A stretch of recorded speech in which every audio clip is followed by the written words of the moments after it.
Great India electronics ವತಿಯಿಂದ ನಮ್ಮ ಎಲ್ಲಾ ಗ್ರಾಹಕರಿಗೆ ಶುಭಾಶಯಗಳು. ನಮ್ಮಲ್ಲಿ ಎಲ್ಲಾ ಬಗೆಯ ಎಲೆಕ್ಟ್ರಾನಿಕ್ಸ್ ಮತ್ತು ಗೃಹ ಬಳಕೆಯ ವಸ್ತುಗಳ ಮೇಲೆ ಆಕರ್ಷಕ ಫಿನಾನ್ಸ್ ಸೌಲಭ್ಯದೊಂದಿಗೆ ಭಾರಿ ಡಿಸ್ಕೌಂಟ್ ನೀಡಲಾಗುತ್ತಿದೆ. ನಿಮ್ಮ ಮನೆಯನ್ನು ಮತ್ತಷ್ಟು ಸುಂದರಗೊಳಿಸಲು ನಗರದಲ್ಲಿ ನಂಬರ್ 1 ಶೋರೂಮ್ ಆದ ಗ್ರೇಟ್ ಇಂಡಿಯಾ ಎಲೆಕ್ಟ್ರಾನಿಕ್ಸ್ಗೆ ಇಂದೇ ಭೇಟಿ ಕೊಡಿ.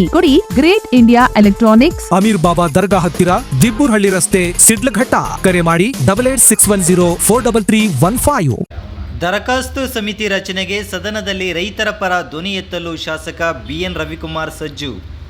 ಶಿಡ್ಲಘಟ್ಟ ತಾಲೂಕಿನ ರೈತರ ಬಹುಕಾಲದ ಪ್ರಮುಖ ಬೇಡಿಕೆಯಾದ ಸಾಗುವಳಿ ಚೀಟಿ ವಿತರಣೆ ಹಾಗೂ ದರಖಾಸ್ತು ಸಮಿತಿ ರಚನೆ ವಿಚಾರದಲ್ಲಿ ಸರ್ಕಾರ ತೋರುತ್ತಿರುವ ವಿಳಂಬ ಧೋರಣೆಗೆ ಶಾಸಕ ಬಿಎನ್ ರವಿಕುಮಾರ್ ತೀವ್ರ ಅಸಮಾಧಾನ ವ್ಯಕ್ತಪಡಿಸಿದ್ದಾರೆ.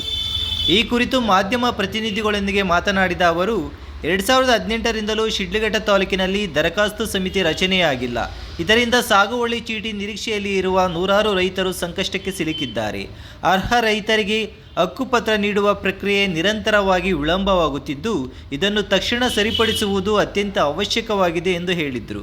ಕಳೆದ ಕೆಲವು ತಿಂಗಳಲ್ಲಿ 3 ಬಾರಿ ವೈಯಕ್ತಿಕವಾಗಿ ಕಂದಾಯ ಸಚಿವರನ್ನು ಭೇಟಿ ಮಾಡಿ ಮನವಿ ಸಲ್ಲಿಸಿದ್ದಾಗಿ ತಿಳಿಸಿದ ಅವರು, ಶಿಡ್ಲಘಟ್ಟ ಕ್ಷೇತ್ರಕ್ಕೆ ಆದ್ಯತೆ ನೀಡಿ ತಕ್ಷಣ ದರಖಾಸ್ತು ಸಮಿತಿ ರಚಿಸಬೇಕು ಎಂದು ಮನವಿ ಮಾಡಿದ್ದರೂ ಸಹ ಯಾವುದೇ ಸ್ಪಂದನೆ ದೊರಕಿಲ್ಲ.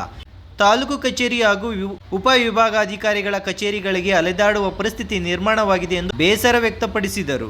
ಈ ಸಮಸ್ಯೆಯನ್ನು ವಿಧಾನಸಭೆಯಲ್ಲಿ ಗಂಭೀರವಾಗಿ ಪ್ರಸ್ತಾಪಿಸುವುದಾಗಿ ಸ್ಪಷ್ಟಪಡಿಸಿದ ಶಾಸಕ ರವಿಕುಮಾರ್, ನಮ್ಮ ಕ್ಷೇತ್ರದ ರೈತರ ಸಮಸ್ಯೆಗಳ ಕುರಿತು ಸಂಪೂರ್ಣ ಮಾಹಿತಿ ಇದೆ. ಕಚೇರಿಗಳಲ್ಲಿ ನಡೆಯುತ್ತಿರುವ ವಿಳಂಬದ ಬಗ್ಗೆ ಕಂದಾಯ ಸಚಿವರನ್ನು ನೇರವಾಗಿ ಪ್ರಶ್ನಿಸಿ ದರಖಾಸ್ತು ಸಮಿತಿ ರಚನೆಗೆ ಒತ್ತಡ ಹೇರುವುದಾಗಿ ನಿರ್ಧರಿಸಿದ್ದೇನೆ. ರೈತರ ಹಿತರಕ್ಷಣೆ ನಮ್ಮ ಮೊದಲ ಆದ್ಯತೆ ಎಂದು ಹೇಳಿದರು. ಈ ಕ್ಷೇತ್ರದಲ್ಲಿ 2018ರಲ್ಲೂ ಸಹ ಒಂದು ದರಖಾಸ್ತು ಕಮಿಟಿ ರಚನೆ ಆಗಲಿಲ್ಲ. ರಾಜಕೀಯ ಕಾರಣಾಂತರದಿಂದ ತಮ್ಮ ಅವಧಿಯಲ್ಲಿ ಆಗಿ ಜನರಿಗೆ, ರೈತರಿಗೆ ಸಾಗುವಳಿ ಚೀಟಿಗಳು ಕೊಡುವಂಥದ್ದು, ಆ ರೀತಿಯ ಒಂದು ಕೆಲಸಗಳು ಆಗುತ್ತಾ ಅಂತಕ್ಕಂಥದ್ದು.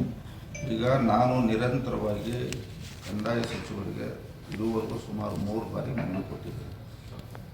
ನಮ್ಮ ಕ್ಷೇತ್ರದಲ್ಲಿ ಇವತ್ತು ಲ್ಯಾಂಡ್ ಗ್ರಾಂಟ್ ಕಮಿಟಿ ಮಾಡಿ ಇದುವರೆಗೂ ಕಂದಾಯ ಸಚಿವರು ನಮ್ಮ ಕ್ಷೇತ್ರನ ಇವತ್ತು ಪರಿಗಣಿಸಿ ನಾವು ಕೊಟ್ಟಿರೋ ಮನವಿಗೆ ಸ್ಪಂದಿಸ್ತಕ್ಕಂಥ ಕೆಲಸ ಮಾಡ್ತಾರೆ.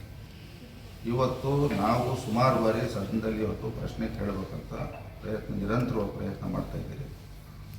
ಮೋಸ್ಟ್ಲಿ ಈ ಸದನದಲ್ಲಿ ಸಿಕ್ಕಂಥ ಒಂದು ಅವಕಾಶ ಇದೆ. ಆ ಸಿಕ್ಕಂಥ ಸಂದರ್ಭದಲ್ಲಿ ಕಂದಾಯ ಸಚಿವರನ್ನ ನಾನು ಮಾತಾಡ್ತೀನಿ.